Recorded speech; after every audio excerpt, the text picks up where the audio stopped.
Ayun, todo saya na ang Friday morning natin. Hindi pwedeng makaligtaan ang mga mahalagang usapin pagdating dito sa ating bayan. Kaya bago tayo tuluyang mawili sa kulitan, tumalin muna tayo sa serbisyong totoo para sa publiko. Dito lang yan sa Usap Publiko.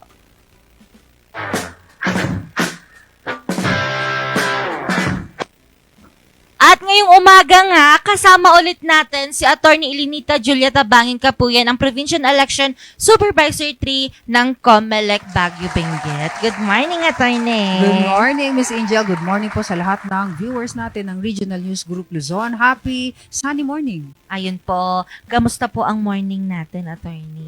Okay lang po. Ang reminder lang po natin para sa lahat, ang last day ng registration natin for Barangay and SK elections, whether matuloy ito o hindi, is this Sunday already, August 10.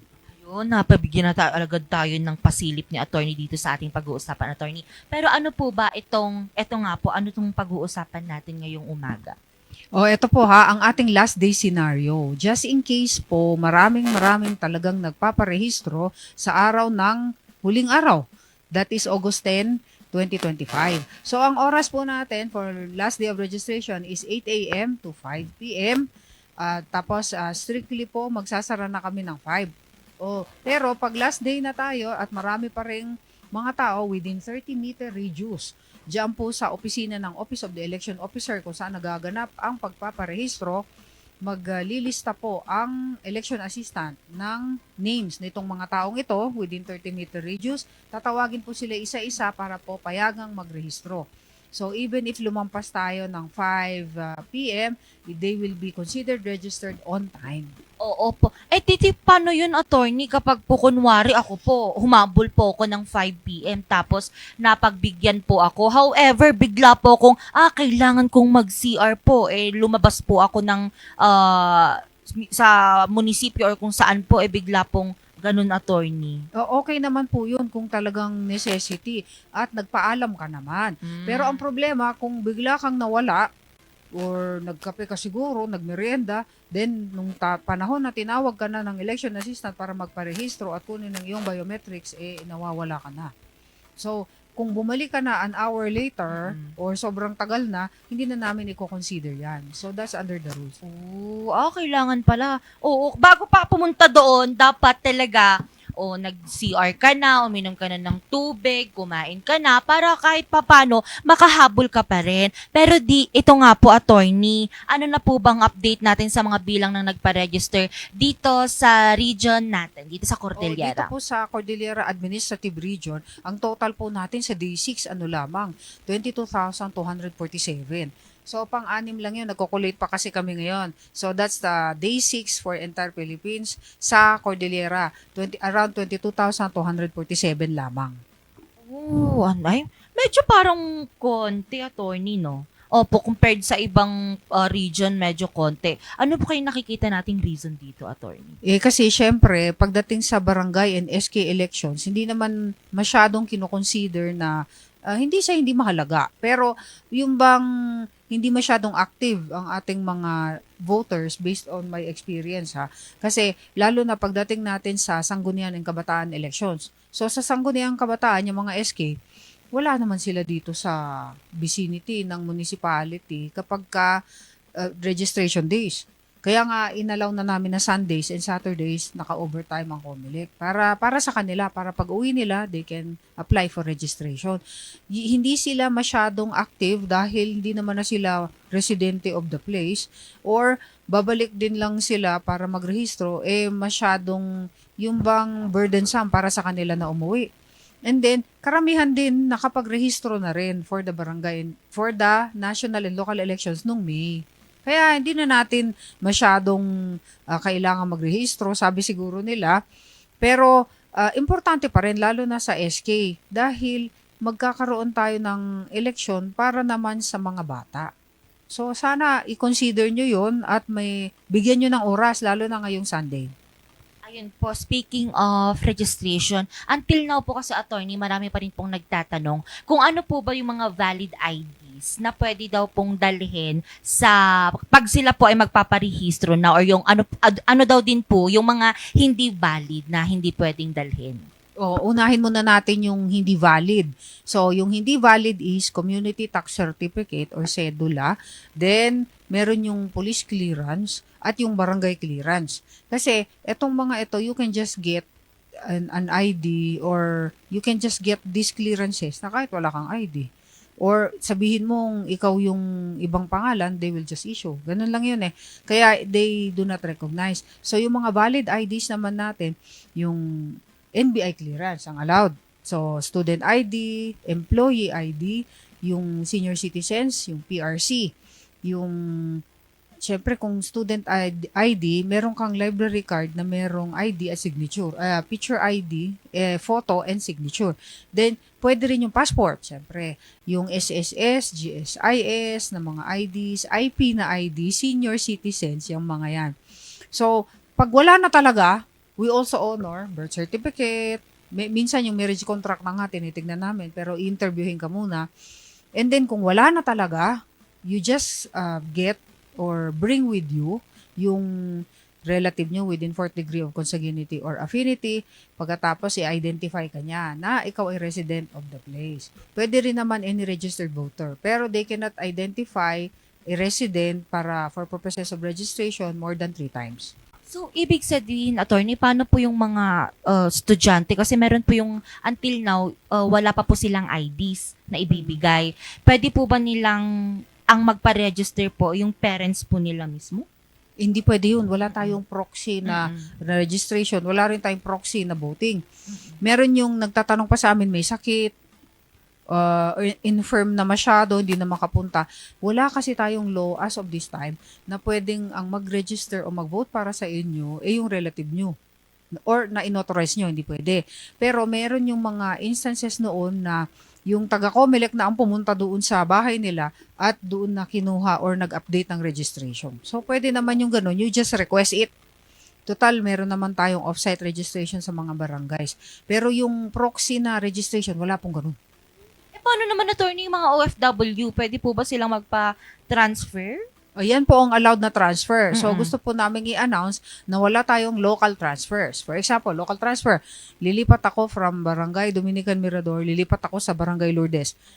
Not allowed ngayon ang transfers. But what is allowed is yung OFW na galing sa foreign post, then lilipat siya sa Philippine post kung nasatisfy niya ang residence requirement. Now I get it. Yung mga OFW pwede pa rin. Pero Pwede pa hindi rin. pwedeng magpalipat po ng areas kung saan pwede silang bumoto. Yung local, hindi Oo, pwede. ayun. Ito nga po, attorney. Paano yun, attorney? Ang sabi po kasi ni COMELEC chairman, napipirmahan na daw po ng ating Pangulo ang pagpapaliban sa ating barangay at SK election. Ano pong masasabi natin dito, attorney? On our end sa COMELEC, susundin lang po namin yan. Yang kung anong lalabas na batas, di-implement namin. Hindi naman kami makagawa ng laws. So, we just implement laws. Kung meron mang postponement at nag-take effect yung law na yan, edi stop muna tayo. Hintayin natin ang mga susunod na ipapagawa sa amin. Pero eto baka masayangan daw sila sa forms na gagamitin namin. Yung kasi na-print na yung mga ballots, meron ng mga gagamitin para sa barangay and SK elections. Do not worry kasi nangyari din yan sa aking experience. Ginamit din namin sa next barangay elections yung mga dating na-print na mga ballots, mga paper. Kasi yung date na yon will only be disregarded at kinoconsider na natin na yan yung date na, yung applicable date is yung date na set ulit for the next barangay and SK election. So it will not be wasted kasi syempre we will be using it again. Ibig sabihin, attorney, hindi na pwede tayong mag-submit ng na para hindi siya maipatupad, na maipagpaliban yun? Ano yung pwedeng i-submit? Like, pwedeng i-oppose. Ibig sabihin, yes. meron at merong karapatan ang any registered voter na mag-file for opposition para po ma-declare na unconstitutional yung law which will postpone the barangay and SK elections. Once it takes effect, syempre, kailangan mag-take effect muna siya para ma-filean. So, hintayin lang natin kung ano yung mga developments. Tapos, kung ano yung lalabas po dyan, then yun ang i-obey ng COMELEC. Pag tuloy-tuloy na, attorney, ito nga po nasabi nyo, pag tuloy-tuloy na nasa next year na po ng November gaganapin itong barangay at SK election, is there a chance po ba na pwedeng magkaroon ulit ng registration besides po dito sa August 1 to August 10? Opo, kasi based on the calendar of calendar of activities, August 1 to 10, yan yung para sa barangay and SK elections. Kung ma-postpone naman siya, meron ding gagawin ulit na calendar na itutuloy na natin ang registration. Kasi pursuant to COMELEC, yung hindi COMELEC resolution, it's yung batas natin, Republic Act 8189, which provides for continuing system of registration, continuous ang registration natin. So tuloy-tuloy talagang magpaparegister hanggang sa November 2026 kung yan man ang next na election natin. But, pwedeng mangyari yun, no? Unless may mag-oppose nga na kahit sino or kahit registered voters ka man lang o kahit anong posisyon mo, kung i-oppose mo, pwede. Tignan natin kung anong development nga nitong pag-postpone. Pero dito po, last question, attorney. Ano naman po yung paalala natin sa mga new registrar and then po, or specifically na po, sa lahat na po ng mga botante para dito sa registration natin from August 1 to August 10? O syempre, yung pang hindi pa nakapagparehistro na 18 years old kayo on or before the day of the election. So, ang elections natin, habang di pa napopostpone, is December 1, 2025. Kung magta-turn kayo ng 18 anytime, you file for application for registration dyan po sa Office of the Election Officer of your area kung saan ka resident. Yan po ang dapat nyong gawin. Ngayon, meron din po tayong services na updating of election records, meron din yung reactivation, meron din yung correction of entry, and then yung change of name. Kung nag-asawa na kayo, gusto nyong baguhin, or nagpa-annul kayo, gusto nyong ibalik sa dati, yung name nyo, pwede rin. Kaya, just go to COMELEC office po. Huwag lang lumampas yung August 10. So, exercise pa rin your right to apply for registration, exercise your right to vote on election day kung matutuloy. So, gusto ko lang pong i-remind yung mga tao na meron tayong book entitled Insider's Notes on Election Laws. At yan pong, yung una is, first edition is tungkol sa fundamentals ng election laws, lalo na sa law students. And then second, yung second edition is about disqualifications ng mga kandidato. So, kung interesado po kayo dyan, you can contact me sa 0917-507-2439. Available din po yan sa Jet Bookstore. Dyan po sa Portabaga Mall, Baguio City. Or pwede naman pong call my attention sa website namin, attorneyejtabangin.com. Ayun po, maraming salamat, attorney.